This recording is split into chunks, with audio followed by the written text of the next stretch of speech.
चलो, तो हमारे दो ग्रंथ हो गए हैं, हिरण से हट पृथ्वी का।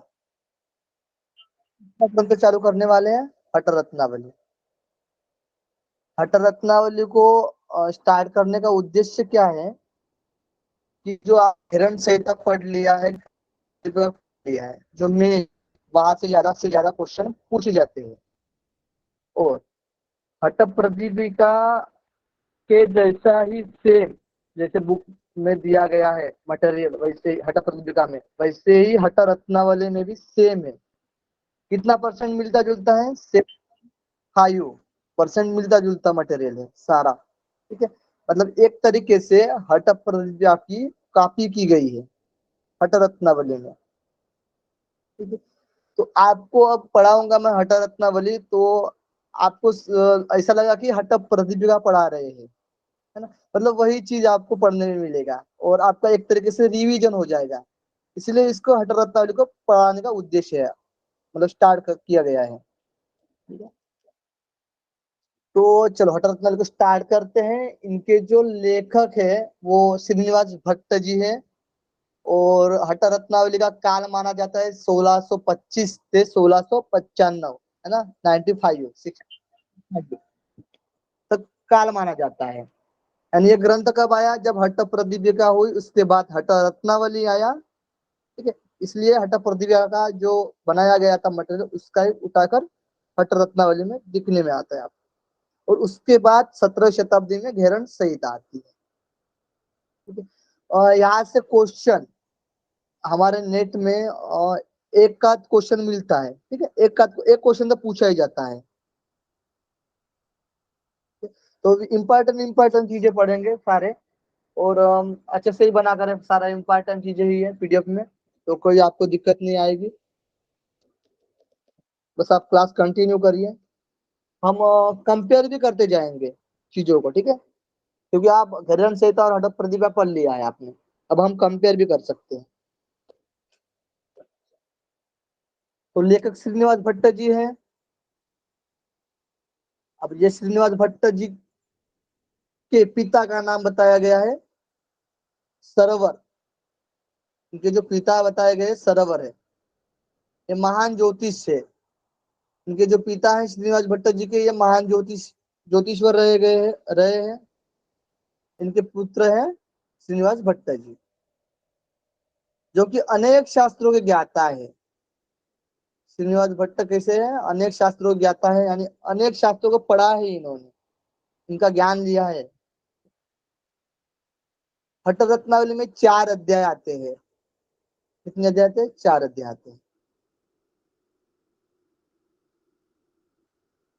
इससे पहले जानेंगे कि हट्ट रत्नावली का अर्थ क्या है। तो हट्ट और रत्नावली, ह यानी सूर्य, ठ यानी चंद्र, रत्न, रत्न यानी पता है सबको, रत्न की माला, है ना। तो इसलिए इसमें बताया गया है कि हठ योग की ऐसी पुस्तक जो योग रूपी रत्नों की माला है। जो कुछ हम साधन पढ़ेंगे ये सारा रत्न है ना।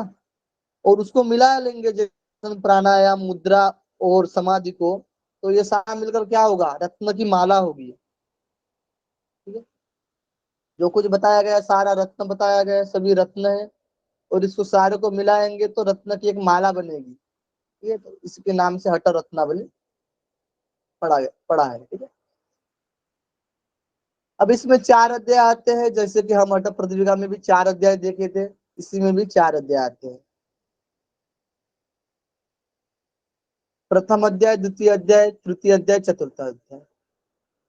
प्रथम अध्याय में मोटा मोटी देख लीजिए, महायोग की चर्चा आती है और षटकर्म, अष्टकर्म बताए गए हैं। और द्वितीय अध्याय में मुद्रा प्रकरण आता है और कुंभक आता है। तृतीय अध्याय में अष्टांग योग बताया गया है, वो कायिक नियम और मानसिक नियम बताए गए। और चतुर्थ अध्याय में समाधि, सेम हठ प्रदीपिका जैसे ही चतुर्थ अध्याय में समाधि का वर्णन और नादानुसंधान का वर्णन किया गया है। ठीक है, तो पहले अध्याय में देखते, एक एक अध्याय को पढ़ेंगे पहले। जूम करना है, देखिए। ओके, ठीक है। तो प्रथम अध्याय में चर्चा आती है, महायोग की चर्चा आती है। महायोग किसको बोला गया है? 4 योग आते हैं, मंत्र योग, लय योग, राजयोग और हठ योग। इन चारों को मिलाकर है चित्तवृत्ति का निरोधी महायोग है ना। इन चारों को मिलाकर महायोग बोला गया है। 8 प्रकार की शुद्धि क्रिया बताई गई है। हम ग्रंथ में देखते हैं 6 प्रकार की, है ना। हिरण संहिता में देखते हैं 6 प्रकार, हिरण संहिता नहीं, सॉरी, हिरण संहिता भी मुख्य प्रकार, मुख्य में से हम 6 प्रकार देखते हैं। और हट्ट प्रदीपिका में भी 6 प्रकार देखते हैं शुद्धि क्रिया की। इसमें हम 8 प्रकार देखेंगे हट रत्नावली। रुचि जी हैंड रेस की है, बताइए। सर मैं पूछ रही थी ना कि हठ प्रदीपिका में अध्याय को उपदेश बोला गया है, इसमें क्या बोला गया है, अध्याय या फिर उपदेश? अध्याय, एक मिनट देख लेते हैं।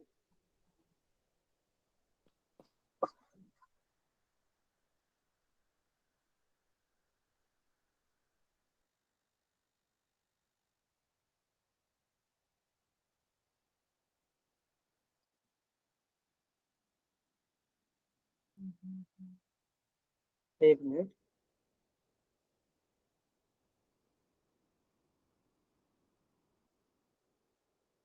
प्रेजेंट हो रहा है ना?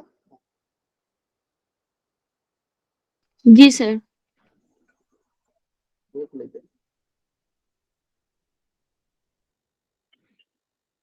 इसमें तो अध्याय दिया है, उपदेश, उपदेश दिया है, ठीक है। उसमें क्या था? उपदेश ही था ना। यस सर, उसमें उपदेश दिया था।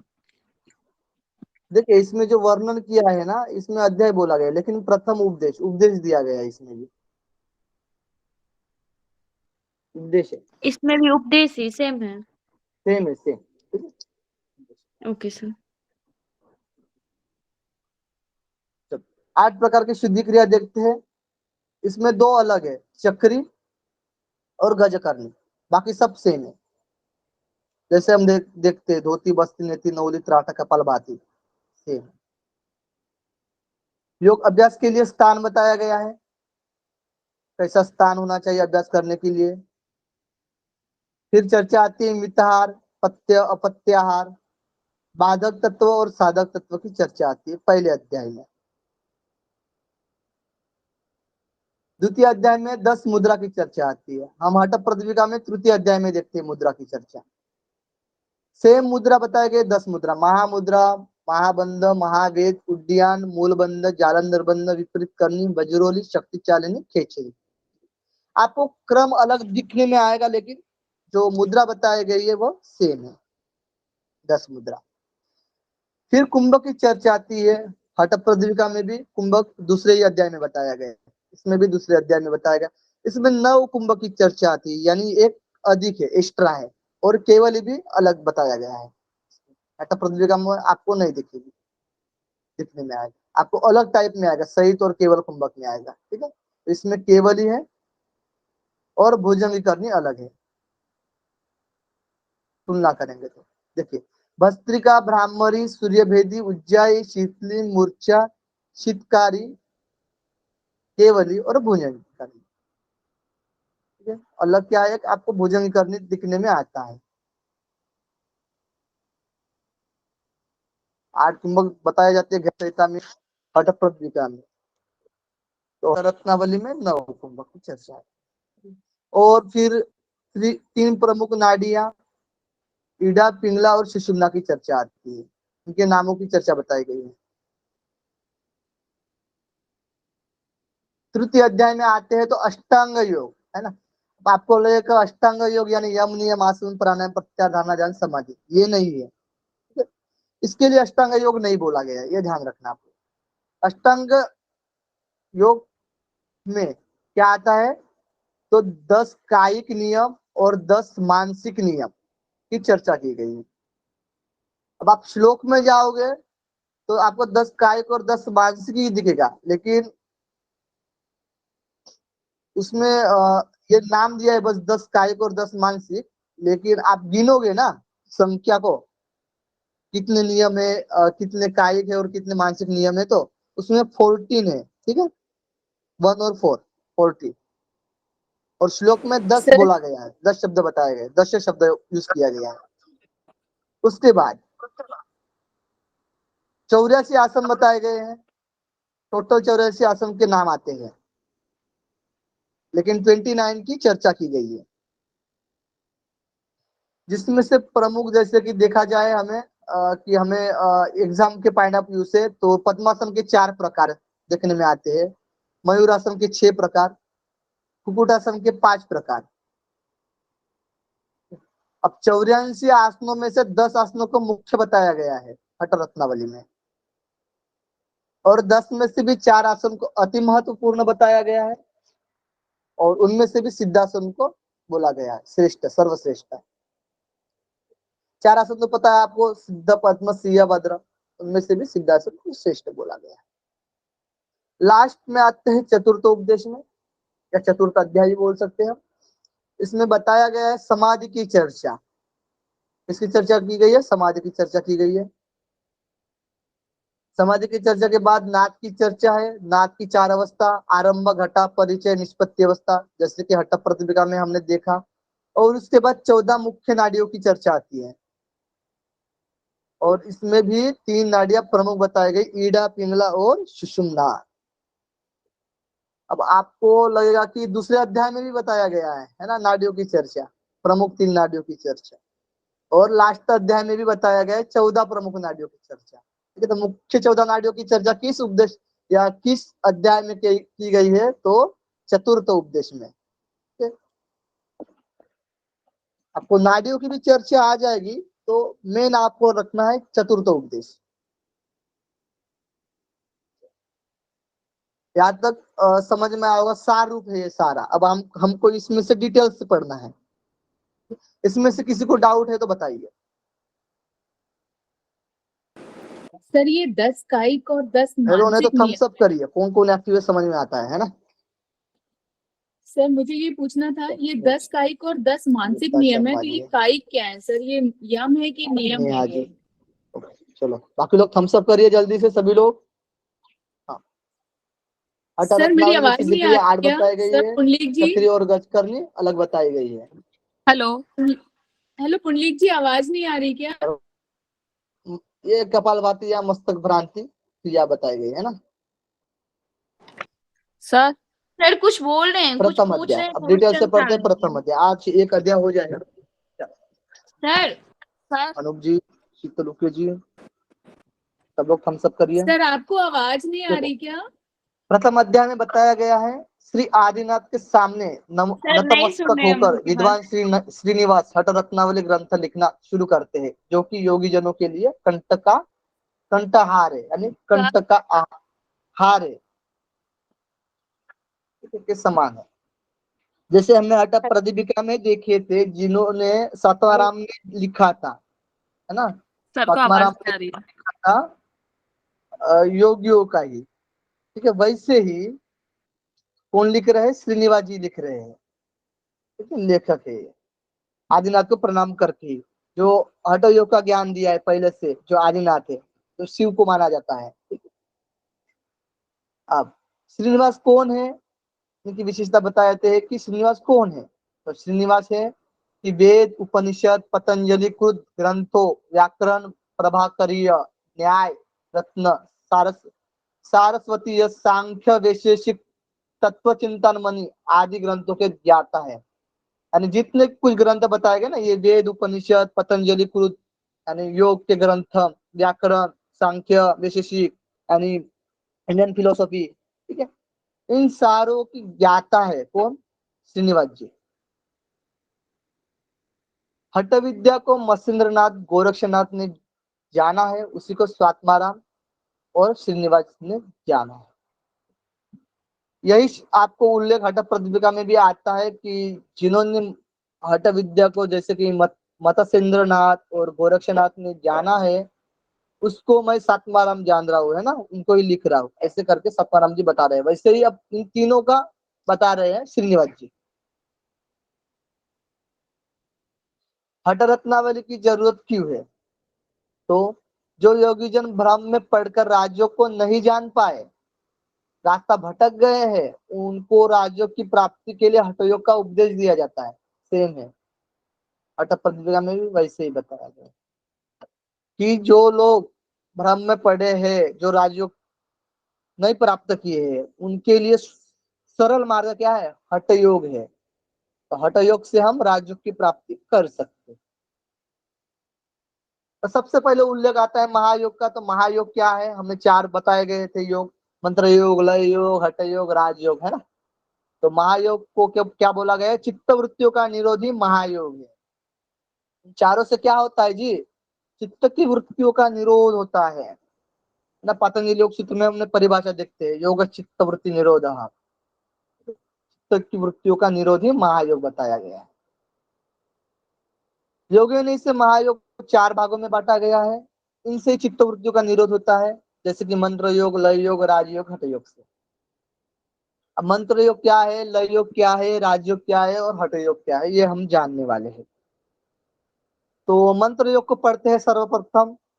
तो मंत्र योग में बताया गया है कि अलग अलग अंगों के लिए मंत्र निर्धारित किया जाता है ना। जैसे कि हम मंत्र देखते हैं ना, लवर यह बीज मंत्र देखते हैं। तो लवर जैसे मूलाधार, स्वादिष्टान, मणिपुर, अनाहत, आज्ञा चक्र के लिए हम उन मंत्रों का इस्तेमाल करते हैं, उन अंगों के लिए। इसी तरीके से अलग अलग अंगों के लिए मंत्र का हम निर्धारण करते हैं।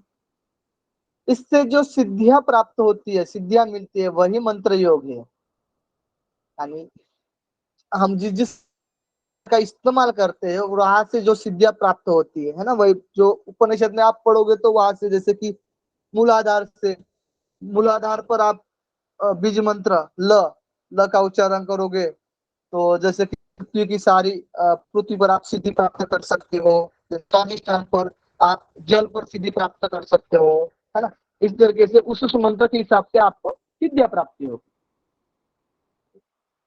दूसरे मत में बताया गया है कि मन और प्राण को मिलान ही मंत्र योग है।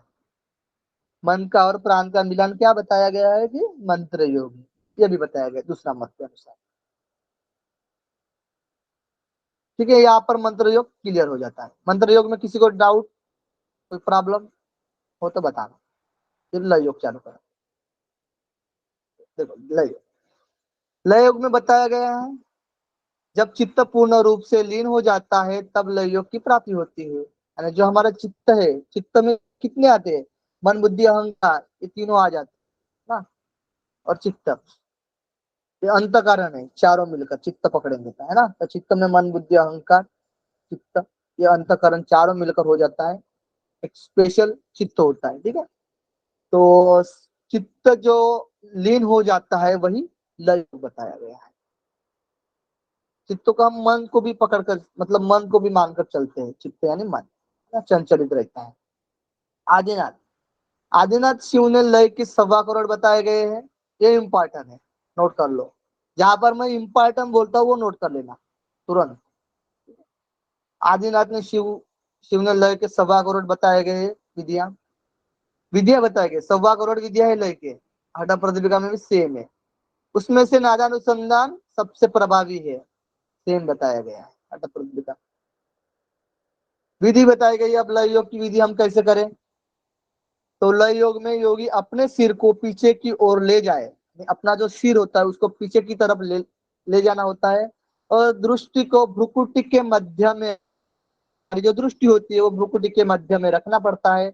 और हमें जो ध्यान होता है, हमारा जो चित्त है ना, हमें चित्त कहाँ पर लगाना है? मृत्युंजय पर लगाना है। ठीक है, ध्यान मृत्युंजय पर लगाए, जहाँ पर मृत्यु पर विजय प्राप्त हो, है ना, वहां पर हमें ध्यान लगाना होता है। यही संकेत विधि है।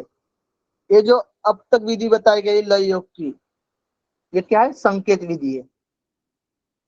संकेत विधि से क्या प्राप्त होता है? मंत्र योग, लय योग, घट योग, राजयोग, बताइए।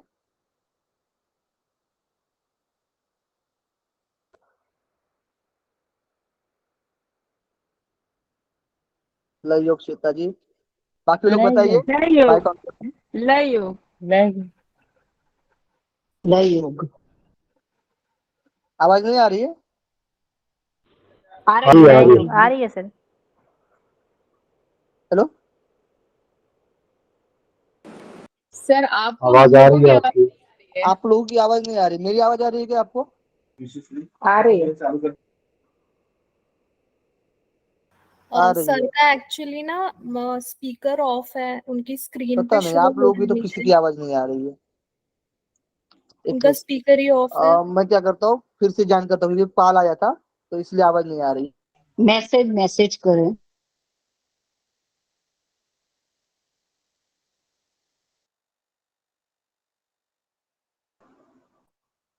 हाँ, अब बताइए आवाज। हेलो मीना जी, बताइए। आ रही है आपकी आवाज? आप लोगों की आवाज नहीं आ रही थी, बीच में फोन आया था ना मुझे, तो इसलिए आवाज बंद हो गया था।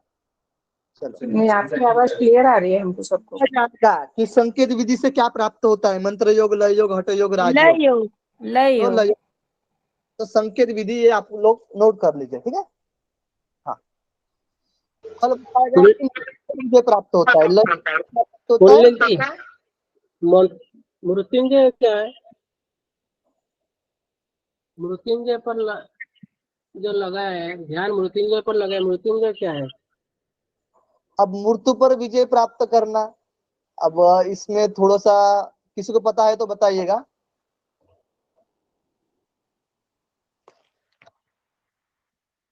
सर त्रिकुटी में किसका स्थान है? मृत्युंजय त्रिकुटी में तो तो भगवान शिव शिव का को है ही ना, कहते हैं ना, भगवान शिव शिव को को ही ही तो मृत्युंजय कहा मृत्युंजय जाता कहते हैं। है। यस। तो मृत्युंजय भगवान शिव को कहते हैं, यानी इसमें बताया है ना, गुरुकुटी के मध्य में रखे दृष्टि। और तो सर लय योग का उन्हें कहा भी जाता है ना कुंडली से। हाँ, तो मृत्युंजय शिव जी को कहते हैं। तो फिर हमको शिव जी के ऊपर ध्यान लगाना है, यानी भ्रू मध्य पर ध्यान लगाना है, यानी भ्रू मध्य वाला जो स्थान होता है वो शिव जी का स्थान होता है।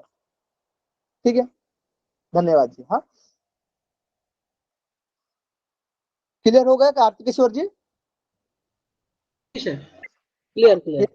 कोई भी डाउट हो पूछना है ना? अच्छा, आपका क्वेश्चन है, अच्छा लगा मुझे।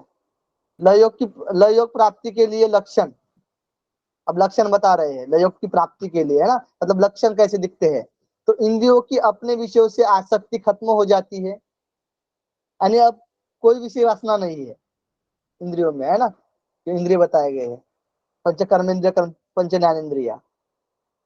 योगी पूर्व अनुभव को विस्मृत कर देता है, यानी अब जो ये पूर्व जो संस्कार है ना, वह विस्मृत हो गया, यानी अब स्मृति में नहीं है वो। लय योग से, तो लय योग से लाभ एक नोट कर लीजिए कि मृत्यु पर विजय प्राप्त होता है, और संकेत विधि से लय योग सिद्ध होता है। ये आप लोग ध्यान रखना, ये इंपॉर्टेंट है, ठीक है। राजयोग, जब आंखों के लिए कोई लक्ष्य नहीं रह जाता, चित्त अब देश काल से बंधा नहीं होता। अब आंखों के लिए कोई लक्ष्य नहीं है, अब किसी को प्राप्त नहीं करना है ना। चित्त अब देश काल से बंधा नहीं होता, अब कोई उसके लिए देश और कोई उसके लिए काल यानी समय या कोई स्थान कोई मायने नहीं करता है। धारणा ध्यान के लिए प्रयास करने की जरूरत ही नहीं पड़ती। अब धारणा नहीं करना है, ध्यान नहीं करना है, कुछ नहीं करना है राजयोग की प्राप्ति में, है ना। यही राजयोग की स्थिति है, यानी ये जब स्थिति आ जाती है तब आपको कोई लक्ष्य नहीं है, कोई टारगेट नहीं है, कोई एम नहीं है अब, ठीक है। ये ऐसी अवस्था है। प्राप्त करें तो देखिए अब कैसे प्राप्त कर सकते हैं हम। तो आसन प्राणायाम मुद्रा के अभ्यास से राजयोग की प्राप्ति होती है। तो हठ प्रतियोगिता में भी बताया गया है कि आसन प्राणायाम मुद्रा से आप राजयोग प्राप्त कर सकते हो, यानी समाधि प्राप्त कर सकते हो, है ना। और हठ योग का जो उद्देश्य है वो राजयोग की प्राप्ति का ही है। हाँ देखो, राजयोग के उद्देश्य के बिना आसन प्राणायाम मुद्रा का कोई प्रभाव नहीं रह जाता। राजयोग के उद्देश्य की, यानी एक में वो राजयोगी उद्देश्य है हमारा। अब आप कितना भी प्राणायाम करो, कितना भी मुद्रा करो, या कितना भी आसन करो, आपको राजयोग प्राप्त ना हो तो फिर इनका कोई मतलब नहीं है, ठीक है। केवल राजयोग। और देखिए नेक्स्ट, और ये भी कहा गया है, आसन प्राणायाम मुद्रा तो कही गई है, लेकिन और कहा गया है, बताया गया है कि अपान वायु को नियंत्रित करने से प्राण वायु सुषुम्ना में प्रवाहित होकर ऊपर उठती है और ब्रह्मांत्र तक पहुंच जाती है ना। ब्रह्मांत्र का स्थान जो भ्रूमध्य के पास आप जाओगे, ठीक है, तो वहां पर जैसे पिट्यूटरी ग्लैंड वगैरह है, वहां उस उसके आसपास ब्रह्म स्थान माना जाता है। ये जो मोक्ष का द्वार, ठीक है, उसके पहले ब्रह्मरंध्र है, मोक्ष के द्वार के पहले। तर ब्रह्मरंध्र तक पहुंच जाता है तो राजयोग की प्राप्ति होती है। यानी ब्रह्मरंध्र अगर पहुंच गया यानी ब्रह्म के जो रंध्र यानी छेद में चला गया, ठीक है, तो क्या होगा, राजयोग की प्राप्ति होगी। वही पर मार्ग बताया गया है। तो किससे राजयोग की प्राप्ति होगी? अपान वायु को नियंत्रित करके प्राण वायु को सुषुम्ना में प्रवाहित करना है। हठ योग में, अब हठ योग आते लास्ट में, हठ योग बताया गया है कि हठ योग में, हाँ जी, कुल्लिक सर, हाँ जी, ये जो पहले बताया गया था आंखों के लिए कोई लक्षण नहीं रह जाता, इसका मतलब थोड़ा समझे। अब कोई उद्देश्य नहीं है, कोई लक्ष्य नहीं है ना आंखों के लिए। देखो, जो आपको जानना है ज्ञान, है ना, कोई जानना है आपको चीज, अब कोई जानने लायक कुछ नहीं बचा है, आप अब कुछ जानना नहीं है, यानी आंखों के लिए कोई लक्ष्य नहीं है। जैसे हम आंखों से देखते हैं, ज्ञान लेते हैं, है ना, यानी चक्षु के लिए कुछ भी नहीं है, अब उसके लिए लक्ष्य नहीं है अब राजयोग की स्थिति में, ठीक है। ठीक है। हठ योग में बताया गया 10 मुद्रा, ठीक है। तो श्लोक में 8 कुंभक दिया गया है, लेकिन 9 कुंभक है। आप लोग को 9 कुंभक ध्यान रखना है, ठीक है। 8 शुद्धि क्रिया, 84 आसन, यह हठाभ्यास के अंग बताए गए हैं। हठ योग के बिना राजयोग और राजयोग के बिना हठ योग पूरा नहीं होता। यानी एक दूसरे के ये पहलू है, एक ही सिक्के के 2 पहलू है, राजयोग और हठ योग। राजयोग, हठ योग के बारे में हकार मतलब सूर्य और ठकार मतलब चंद्रमा, दोनों का एक हो जाना ही हठ योग है, यानी हठ योग की प्राप्ति है, ठीक है। यहाँ पर किसी को कुछ डाउट? मंत्र योग, लय योग, राजयोग, हठ योग एकदम सार रूप में बता दूं आप लोगों को, ठीक है। मंत्र योग यानी मंत्रों का उच्चारण करना होता है अंगों के हिसाब से, और लय योग यानी जो कुछ विषय वासना है वो लय, यानी चित्त जो हमारा होता है वो लय हो जाता है, ठीक है। आदिनाथ ने 1.25 करोड़ लय के प्रकार बताए गए हैं। राजयोग यानी राजयोग जो प्राप्ति होती है आसन प्राणायाम मुद्रा से राजयोग की प्राप्ति होती है, और अपान वायु को ऊपर उठाकर प्राण में प्रवेश कर देना, ये राजयोग की प्राप्ति होती है। अब राजयोग जब प्राप्त हो जाता है तो कोई आंखों के लिए कोई लक्ष्य नहीं रहता, कुछ बचता नहीं। अब हठ योग में बताया गया है 10 मुद्रा, 8 कुंभक या 9 कुंभक, 8 शुद्धि क्रिया, 84 आसन, ये हठ योग के अंग है। हठ योग का मीनिंग होता है ह यानी सूर्य और च यानी ठ यानी चंद्र, इन दोनों का मिलन ही हठ योग है, ठीक है। समझ में आया?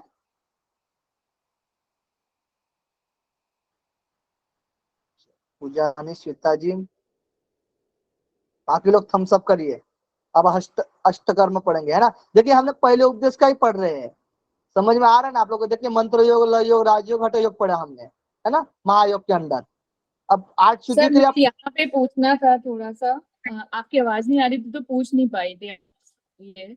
सर ये जो 10 कायिक और ये 10 मनोकायिक जो ये नियम बताए गए हैं, तो ये 10 कायिक क्या है? ये यम है कि नियम है ये? दोनों नियम ही है। कायिक यानी शारीरिक, मानसिक यानी ओके सर, यानी कि नियम। दोनों नियम है ना ये? ठीक है सर, समझ गया सर, यही पूछना था कि ये नियम है कि यम है, क्या है ये 10 नहीं, कायिक? वैसे इसका डिटेल में दिया नहीं गया है, सिर्फ 10 कायिक और 10 मानसिक ही लिखा गया उसमें भी, बुक में भी। नियम के अंदर में आते हैं, ठीक है। हाँ, लेकिन ये अष्टांग योग है, ये ध्यान रखना आप लोग। हाँ हाँ, नहीं सर वो तो समझ गया सर, ठीक है। ठीक है। फिर कोई बोल रहा होगा कि सर आप क्या पढ़ा रहे हो, यम नियम, सिर्फ आप कायिक और मानसिक नियम को अष्टांग योग बोल रहे हो, ठीक है। यहाँ पर दिया गया है ना। यहाँ पे 5 अलग चलाएंगे। चलो, तो अब हमने महायोग देख लिया, अब हम 8 शुद्धि क्रिया देखेंगे, उसके बाद स्थान निताहार प्रत्यय देखेंगे। ये देखिए, महायोग के बाद अष्टकर्म आता है। अष्टकर्म में बताया गया है कि इसके अभ्यास से जवान, बूढ़े, रोगग्रस्त, कमजोर सबको लाभ होता है। जैसे बताया गया था ना अष्ट प्रदीपिका में कि बूढ़ा, बुजुर्ग, वृद्ध, अति वृद्ध, बीमार, कोई भी अभ्यास कर सकता है हठ योग का, है ना। वैसे ही जवान हो या बूढ़े हो या रोगग्रस्त हो, कमजोर हो, इन सबको भी लाभ होता है अष्टकर्म से। योग अभ्यास की शुरुआत में भोजन में दूध आदि का इस्तेमाल करना चाहिए, इत्यादि भी आ जाएगा इसमें, दूध घी वगैरह आ जाता है। जब हम योग का अभ्यास करते हैं तो शुरुआत में ये भोजन हमको करना चाहिए, बाद में जरूरी नहीं है। अब अष्टकर्म के लिए कब्जन्य दोष को दूर करने के लिए अष्टकर्म का अभ्यास करना पड़ता है। कब्जन्य दोष दूर होने के लिए हमने स्थूलता और कब देखा था, हमने हठ प्रदीपिका में कब्जन्य दोष। अष्टकर्म इस प्रकार से चक्री, नौली, धोती, नेति, बस्ती, गजकर्णी, त्राटक और मस्तक भ्रांति, इन सिद्धि क्रियाओं को पुल्लिंग स्त्री की तरह गुप्त रखना चाहिए। अब पुल्लिंग स्त्री क्या है? जो कुल में, ठीक है, यानी कुल का घात नहीं करती है, यानी सामान्य स्त्री की तरह जो कुलीन होती है वो अपने तक ही सीमित रखती है बातें को, यानी अपने घर वाले तक ही सीमित रखती है, बाकी को नहीं कहती है। जैसे कि कुल खानदान वाले, जैसे रघु जी का जो कुल था, है ना, वहां से जो स्त्रियां जैसे व्यवहार करते थे, है ना, उस तरीके से आप समझ सकते हो, ठीक है। तो चक्री कर्म विधि, चक्री कर्म देख रहे, पहला कर्म विधि में बताया गया है कि आदि अंगुली को मलद्वार के अंदर डालकर सभी दिशाओं में घुमाए, तब तक घुमाए जब तक कि मलद्वार शिथिल न हो जाए। हमें क्या करना है? मल का द्वार जो इनस पार्ट होता है, जो जब तक शिथिल ना हो तब तक हमें ये क्रिया करते रहना चाहिए, आधी अंगुली डालकर, ठीक है। आधी शब्द इस्तेमाल किया गया है, इसमें अंगुली का इस्तेमाल किया गया है। इससे क्या लाभ होता है? तो गुल्म रोग, गुल्म यानी हमने बोला था कि पित्त और वायु से जो गोला बनता है पेट में, है ना, वायु गोला, उसको गुल्म बोला जाता है। पेट के रोग, पेट संबंधित रोग, अजीर्ण, एसिडी, है ना, एसिडिटी। आंत की शुद्धि होती है, जो इंटेस्टाइन है, बड़ी आंत, छोटी आंत, इनकी शुद्धि होती है। और जठराग्नि प्रदीप्त होती है। गुल्म रोग, पेट के रोग, आंत की शुद्धि और जठराग्नि प्रदीप्त, ये 4 बताए गए हैं, है ना। विशेषता, शुद्धि क्रिया में चक्री कर्म प्रमुख बताया गया है। उच्च श्रेणी के योगियों को भी इसको जानना चाहिए। अब आप इसमें से क्या जानोगे? आपको याद रखना है प्रमुख कर्म, चक्री कर्म में प्रमुख कर्म, ठीक है, और आदि अंगुली की बात बताई गई है, ठीक है। और आप लोग सिर्फ ध्यान रखना, पेट ध्यान रखना, सब चीजें आ जाती है इसमें, पेट को ध्यान रखना, पेट के संबंधित ही है। तो आप पेट ध्यान रख लोगे चक्री से तो हो जाएगा, यानी आज से संबंधित पकड़ लीजिएगा। मेन तो बड़ी आज से संबंधित हो जाता है, बड़ी आज से संबंधित रखते हैं, क्योंकि अब एनाटॉमिकली क्वेश्चन आते हैं इससे। आप क्या करिए, बड़ी आज से संबंधित चक्री कर्म को समझिए, ये आज की शुद्धि। यहाँ पर किसी को डाउट? हाँ, सब लोग थम्सअप करिए, नहीं डाउट है तो। नवली 2 प्रकार की बताई गई है, बाकी इसमें नहीं बताया गया है। सिर्फ भट्ट रत्नावली में बताया गया है कि नवली के 2 प्रकार होते हैं, बाह्य नवली और अंतरा नवली। बाह्य नवली देखते हैं पहले। बाह्य नवली में बताया गया है कि कंधों को सामने झुकाते हुए पेट की पेशियों को बाएं और दाएं तेजी से घुमाए, यह उच्च श्रेणी का अभ्यास नवली है, ठीक है। तो कंधे को सामने झुकाते हुए पेट की पेशियां बाएं और दाएं तेजी से घुमाए, यह उच्च श्रेणी का अभ्यास नवली बताया गया है। लाभ बताया गया है कि जठराग्नि प्रदीप्त होती है, पाचक शक्ति ठीक होती है और त्रिदोष में समता आती है। तो ये पेट से संबंधित है नवली, सबको पता है। तो जठराग्नि प्रदीप्त होती है, ये ध्यान रखना है बस, नोट कर ली। और नवली हठ क्रियाओं का ताज बताया गया है। इसमें थोड़ा सा डाउट है, इसको बस ऐसे करके रखिए, ठीक है। इसको याद नहीं रखना है, वैसे बाद में बता दूंगा, क्योंकि ये अर्थ में बताया गया व्याख्या में, मुझे श्लोक में दिखा नहीं है अभी तक। आप लोगों को दिखे क्या? ये देखिए, यहाँ पर किसी को दिख रहा है क्या कि ताज बताया गया है? जी सर दिख रहा है, ऊपर चला गया तो है नीचे। 35 नंबर ऊपर में चला साफ गया। लिखा है। हाँ यही यह नौली सभी हठ क्रियाओं का ताज है क्योंकि जटाग्नि को प्रदर्शित करती है। क्लियर? जो सभी 35 के अनुवाद में ऊपर में ये लिखा हुआ है। ये वाला ना ताज। जी सर। हाँ, लेकिन एक बात ध्यान रखिए ना, श्लोक में नहीं दिख रहा है मुझे, ये पूछ रहा हूँ मैं। आप लोग को श्लोक में दिख रहा है क्या?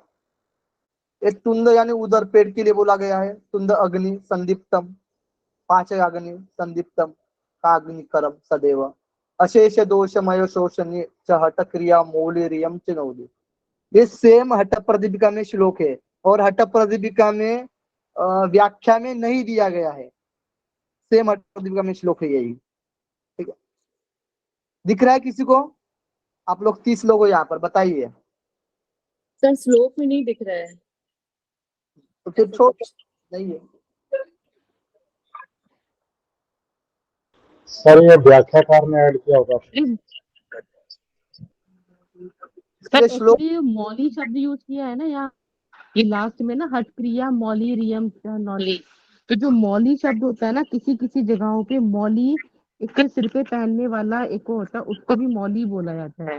मौली को शायद आपको पता। हाँ मौली मौली जो शब्द यूज होता है मौली जब यानी नौली। शादियों के समय।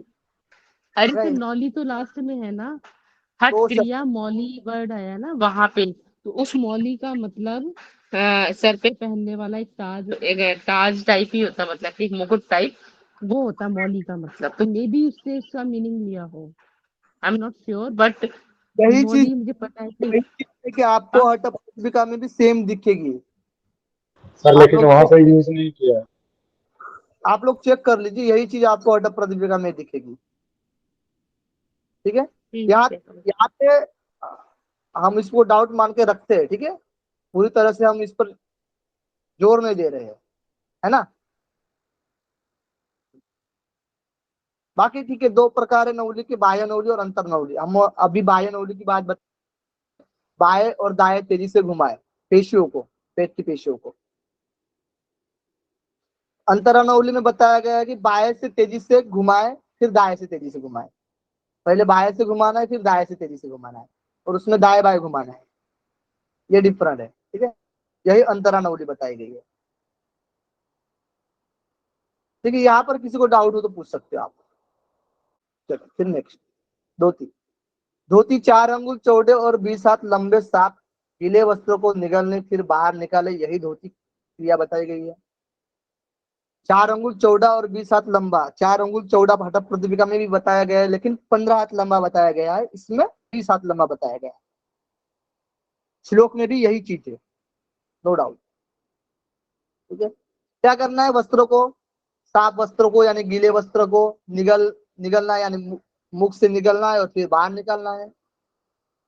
लाभ बताया गया है कि जठराग्नि प्रदीप्त होती है। खांसी, खांसना क्या ना। दमा यानी अस्थमा वाला, यानी जो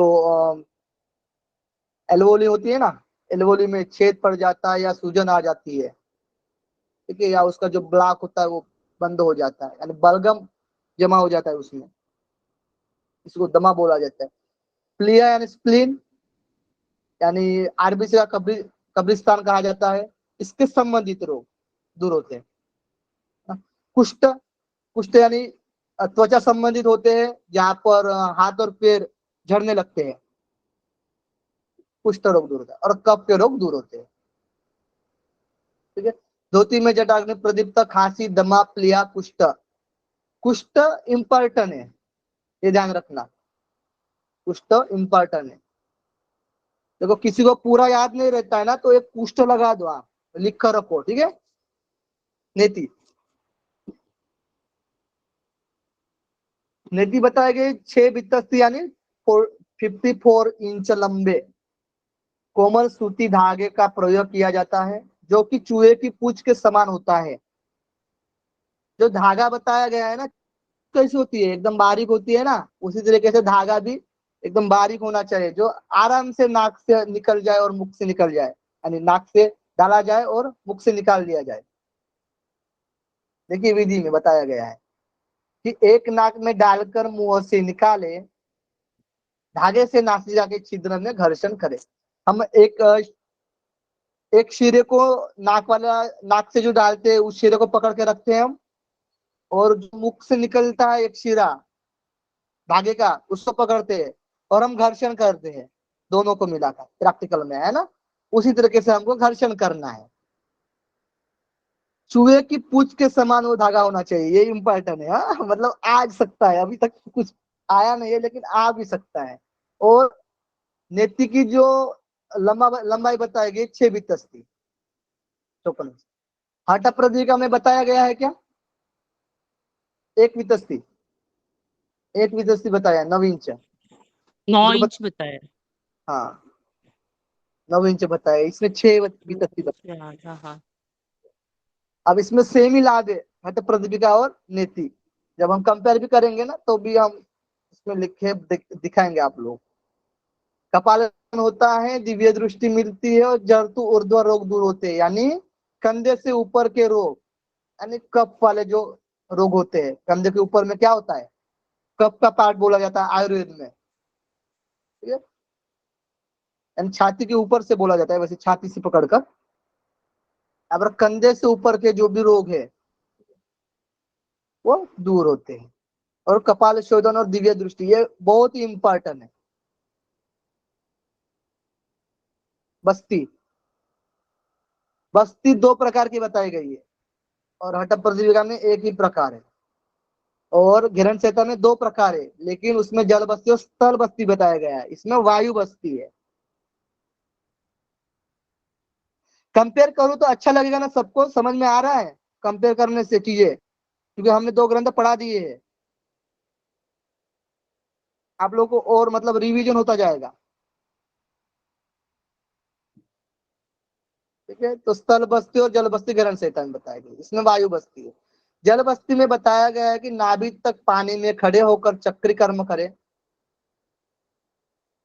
ऊपर हमने चक्री कर्म देखा था ना, आधे अंगुली से एनस पार्ट में डालकर जब तक कि मल द्वार शिथिल ना हो तब तक हमें वो क्रिया करते। इसी तरीके से यहाँ पर भी करना है, जल बस्ती में भी वही क्रिया करनी है। हाँ, फिर गुदा द्वार से पानी अंदर खींचे, यानी जो मल द्वार शिथिल हो गया तो अब क्या करें हम, गुदा द्वार से पानी को खींचे अंदर, फिर विचित्र करने करके पानी को बाहर निकाल दे, अपनी क्षमता अनुसार ही पानी भरे और रोके। यानी नाभि तक हमें पानी में खड़े होना है, चक्री कर्म करना है, फिर गुदा द्वार से पानी को अंदर खींचना है। और बाहर कैसे निकाला जाए पानी को, बस्ती कर्म में, जल बस्ती में पानी को बाहर कैसे निकाला जाता है, किस विधि से, तो क्या बताओगे आप? चक्री हेलो? विधि से। विचित्रकरण। नहीं, विचित्र करनी क्या है विचित्र बताइए? करनी से पानी को बाहर निकालना है ना। ये सोनू जी, विचित्र करनी क्या है? सर मेरे को आइडिया नहीं है इसका बिल्कुल भी। अन्य जी, आयुषी जी?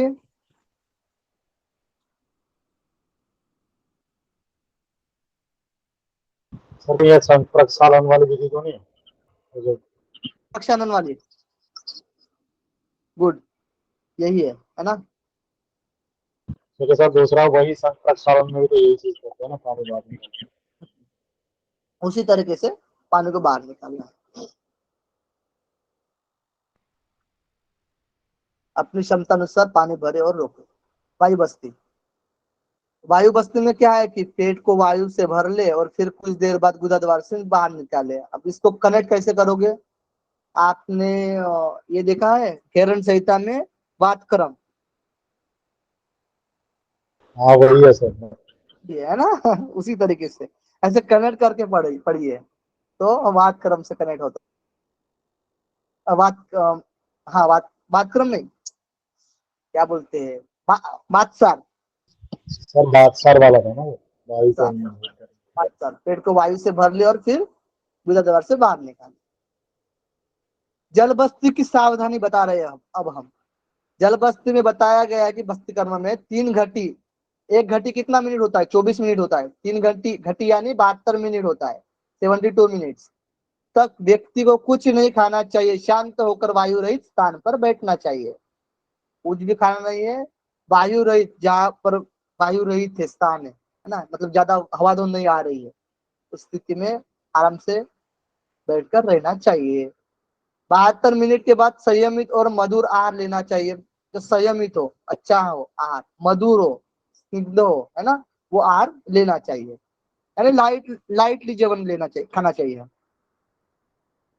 लाभ बताया गया है बस्ती में, मुझे लगता है सेम है, मुझे लगता है ना सेम है, हठ प्रदीपिका में और इसमें जल बस्ती में। गुलम पेट के रोग, वात पित्त कफ रोगों में लाभ होता है। प्लिय गुल्म, अभी जो बोला हमने, पित्त और वायु का मिलकर, पित्त और वात का मिलकर वायु गोला बनता है पेट में। प्लिया यानी स्प्लीन यानी आरबी का कब्रिस्तान, उससे संबंधित रोग नहीं होंगे। पेट के रोग, पेट संबंधित जीर्ण अजीर्ण, है ना, और एसिडिटी वगैरह ये नहीं होगा। वात पित्त कफ यानी तीनों दोष नहीं होंगे, ये लाभ बताया गया। सर ये सिर्फ जल बस्ती की सावधानी है ना? हाँ, जल बस्ती का लाभ बताया हमने, और सावधानी भी जल बस्ती का ही है। Okay sir. गज करनी, जल बस्ती के अभ्यास से शरीर में स्फूर्ति आती है। अब गज करनी देखते हैं, सॉरी पहले जल बस्ती देखेंगे। हाँ, ये गज करनी सामने आ गया है, बाद में पढ़ेंगे। जल बस्ती के अभ्यास से शरीर में स्फूर्ति, शरीर में क्या होती है, स्फूर्ति आती है। शरीर पुष्टिदायक होता है, सप्त धातु, है ना, पुष्ट हो जाते हैं, यानी शरीर पुष्टिदायक हो जाता है। अंगों को संतुलित करने वाला अभ्यास है। जो भी हमारे अंग पार्ट बताए, ऑर्गन्स बताए गए हैं, है ना, ये संतुलित, अंगों को संतुलित करने वाला अभ्यास है, और पाचक शक्ति बढ़ती है, ये भी बताया गया जल बस्ती से। अब हठ प्रदीपिका में जैसे हमने जल बस्ती में देखा था ना, नाभि तक जल में उत्कल आसन लगाना है, और गुदा द्वार में नली लगाए और पानी पेट में खींचे, यह बस्ती करना है। यहाँ पर बांस की नली बताई गई हठ प्रदीपिका में, और हठ रत्नावली में चक्री कर्म का प्रयोग करना है, ये डिफरेंट है, ये बस्ती करना है। हाँ, इसमें से दो अभ्यास है, गज करनी और गुरु गज करनी। अब गज करनी में आते हैं तो गज करनी, एक हम चक्री कर्म अलग पढ़ रहे हैं और एक गज करनी पढ़ रहे हैं। 6 कर्म में से 2 अलग बताया गया है हठ रत्नावली में। तो गज करनी के भी 2 टाइप आते हैं, एक गज करनी और एक गुरु गज करनी। तो पहले गज करनी की विधि देखते हैं। तो गज करनी में बताया गया है कि अपान वायु को ऊपर उठाकर पेट के पदार्थों का वमन करके बाहर निकाले। लगातार अभ्यास से कंठनाल से पेट पदार्थ बाहर निकल आसान हो जाता है। यानी बोल साफ साफ कि आपको अपान वायु को ऊपर उठाना है, ऑटोमेटिकली जो पेट में पदार्थ है वो बाहर निकल जाएंगे। जैसे हम पानी पीकर वमन करते हैं, वमन में हिरण संहिता में वमन बताया गया है ना, कि खाना खाने के बाद ऊपर एक क्षण देखो, फिर वमन करो, पानी पीकर वाला था। इसमें क्या है, गजकर में बता रहे हैं करना है, अपान वायु से बाहर निकलना है पदार्थों को, ठीक है। अब गुरु गजकरनी में बताया गया है, गजकरनी में नारियल वाला पानी, जो नारियल में पानी होता है वो पानी, और गुड़ वाला पानी में हम पानी में गुड़ रख देंगे ना तो गुड़ वाला पानी हो जाता है। और तिल युक्त पानी, हमें तिल भी पानी में रख देंगे तो तिल युक्त पानी हो जाएगा।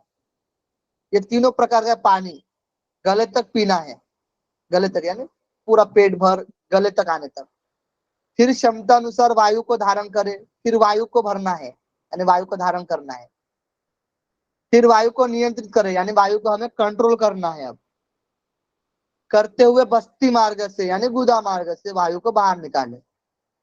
अब इसमें पानी को बाहर निकालने की बात नहीं बताई गई है, सिर्फ वायु को बाहर निकालना है। नारियल वाला, गुड़ वाला, तिल वाला पानी है, पीकर वायु को धारण करना है, फिर वायु को कंट्रोल करते हुए वायु को गुदा मार्ग से निकाल देना है। जैसे बताया गया है, ये गुरुगज करनी है। जैसे बताया गया है कि हाथियों के झुंड में उनका मुखिया चमकता है ना, एक मुखिया होता है हाथियों में, वो चमकता रहता है। यानी जैसे सुअर देखे होगे ना, सुअर तो वैसे, सुअर के झुंड में सुअर अलग ही निकल जाता है लेकिन हाथियों के झुंड में उनका मुखिया चलता है, यानी मेन बात जो रहता है ना। उसी प्रकार गजकर्णी का अभ्यास जो करता है यानी हठाभ्यासी प्रमुख है। यानी इसमें बताया गया है कि हठ हठ का जो अभ्यासी है, हठ योग का जो अभ्यास कर रहे, आसन प्राणायाम प्रत्याहार जो कुछ बताया गया है हठ योग में, उसमें प्रमुख है गजकर्णी। वेरी इंपॉर्टेंट है ये, नोट कर लीजिए।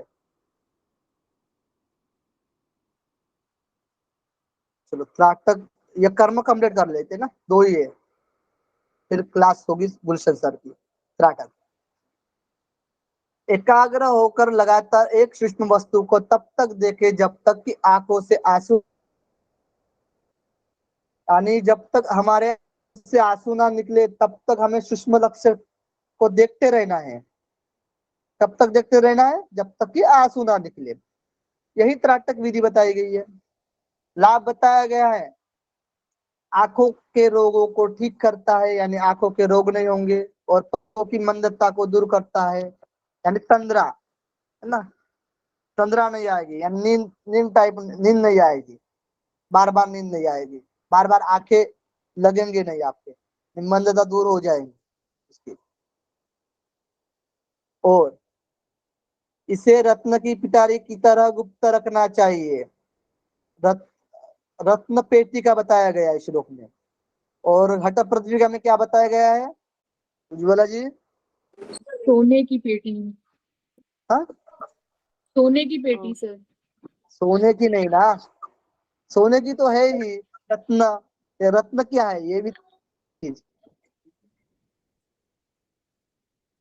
हाटक पेटकम, और इसमें रत्न वही सोना बताया गया है, हाटक पेटकम, ठीक है श्लोक में। इसमें रत्न पिटारी।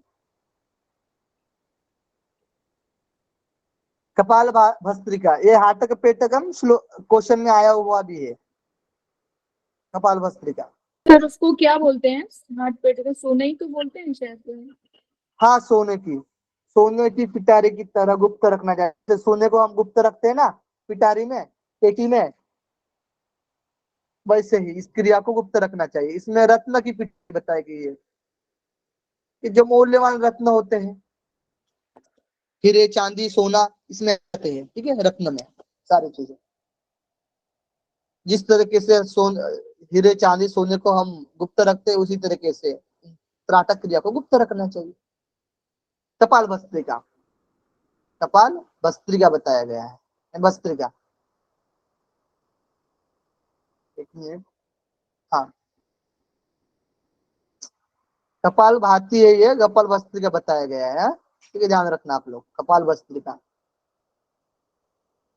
लोहार की दोकनी की तरह तेज गति से पूरक और रेचक करें, सेम जैसे। लोहार की दोकनी, यानी लोहार जो होता है ना, दोकनी फूकता रहता है लोहे को, आवाज जैसे आता है, उसी तरीके से तेजी से, तेज गति से करना है। यही प्रसिद्ध कपाल भस्त्रिका है जो सभी रोगों को दूर करती है। सर्व विशेषोनी, सर्व रोग विशेषोनी, है ना, सभी रोगों को दूर करती है, विशेष सभी विषय को दूर करने वाली होती है। अथवा पूरक रेचक करते हुए सिर को तेज गति से बाएं और दाएं घुमाए। पूरक और रेचक करते समय ही हमें तेज गति से क्या करना है, सिर को, हमारे सिर को दाएं बगल में और बाएं बगल में घुमाना है। कफ, सॉरी लाभ, लाभ बताया गया कफ पित्त और से होने वाले रोग नहीं होंगे, यानी कफ प्रमुख है। कफ नोट कर लीजिए कपालभाति के लिए। कफ पित्त जन्य रोग नहीं होंगे, जल से होने वाले रोग नहीं होंगे, और ब्रह्मचक्र कपाल की शुद्धि होती है, ये नोट कर लीजिए। कपाल की शुद्धि तो सबको पता है, ब्रह्मचक्र भी शुद्ध होता है। आकाश चक्र, हठ सिद्धि के लक्षण, वपु कुशत्वम मदने प्रसन्नता अधस्फुटकतम च निर्मले आरोग्यतम बिंदुजय अग्निदीपनम नाड़ी शुद्धि। ये बाद में देखेंगे, हम कल देखेंगे हठ सिद्धि के लक्षण। यहाँ तक किसी को डाउट हो तो बताइए, कि बहुत आगे पढ़े।